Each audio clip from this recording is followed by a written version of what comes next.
We are keeping a very close eye on the dangerous winter storm approaching the tri-state. We want to turn to Chief Meteorologist Steve Raleigh, starting our team coverage tonight. Steve, what's the latest here? Well, bottom line is there's a big development really in the latest modeling. We're seeing this storm now come in a bit quicker than we did even from this morning. So our latest models show that this could start as soon as about 9 o'clock tomorrow. So I'm going to pick things up at about 3 in the afternoon here for tomorrow, and we're seeing just some spotty showers. We've got winds coming in out of the south. It's going to be a somewhat mild and showery day. Here's 7 o'clock though, and you can see already where the snow is right along the border of southeast Indiana.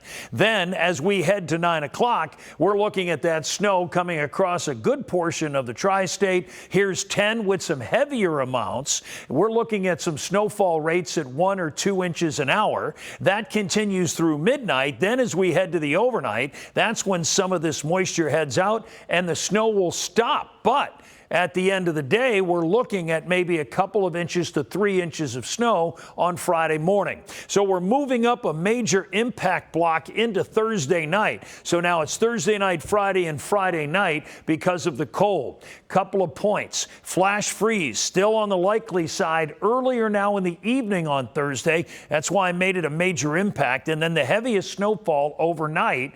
We're still going to see a little blowing snow coming up on Friday. Those high winds and the dangerous wind chills. And you can see we have dropped the wind chills as well. We're looking at about 15 to 25 below by Friday morning. The winds are still there, and as I say, we're looking at light to even moderate snow. Like a 2 to 4 inch snowfall now, Craig. I've got more of the neighborhood forecasting city to city in a few minutes. All right, Steve, thank you. The forecast concerned Kentucky Governor Andy Beshear enough to declare a state of emergency across the Commonwealth. State leaders are working with county officials now to set up warming centers, and state parks are ready to serve as backup warming centers. Governor Beshear has also signed an executive order to prevent price gouging for things like food, gas, and snow shovels. Now at 6, is your home winter safe and ready? Well, officials say now is the time to be taking steps to ensure you and your family stay safe. Our Jake Ryle is live right now with Duke Energy challenges crews will actually face and the steps that you can take right now ahead of this storm. Jake? Yeah, Craig, I think the real big takeaway from all of this is, prepare for the worst but hope for the best, as crews are expecting to see some pretty rough weather over these next few days, including some high winds. But there are a few things that homeowners can do right now to make sure that they stay safe.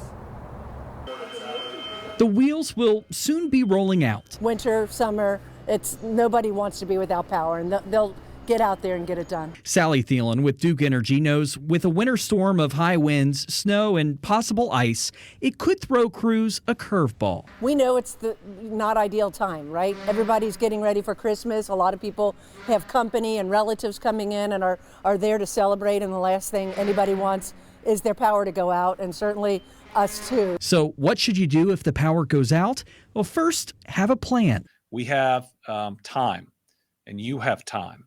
Time to prepare, time to know that you need to be weather aware, time to ensure that you have a plan for what happens if your power goes out. Kentucky EMA Director Jeremy Slinker says you should undo water hoses and check on your heater. He says if your plan is to use a generator, make sure it stays outside. And if using a portable heater, to make sure you have a carbon monoxide detector in your home. It could save your life. Think about its placement.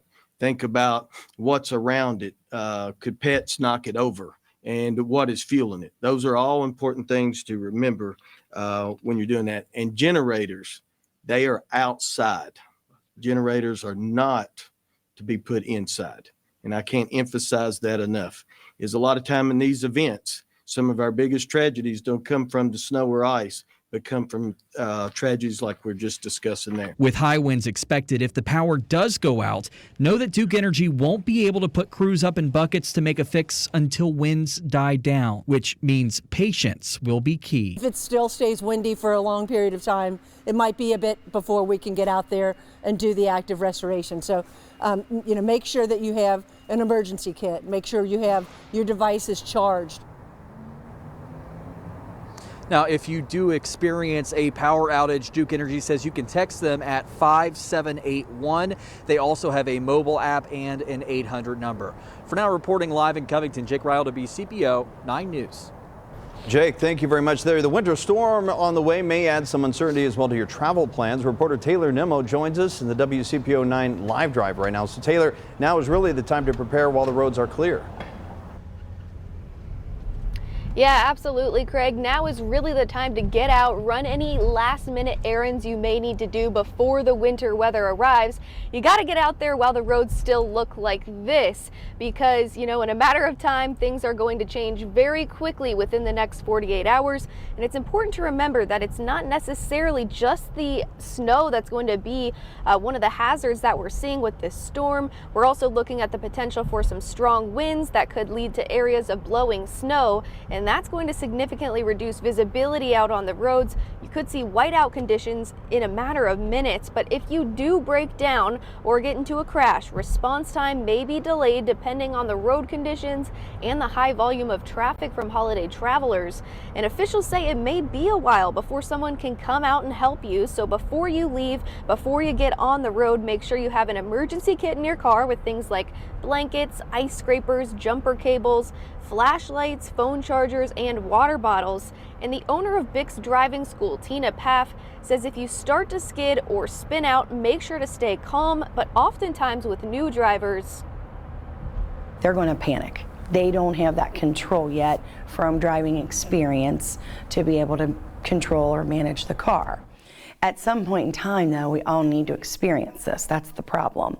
So we do recommend that if a parent wants to teach their child a lesson or two, take them to an open parking lot where there are no cars around.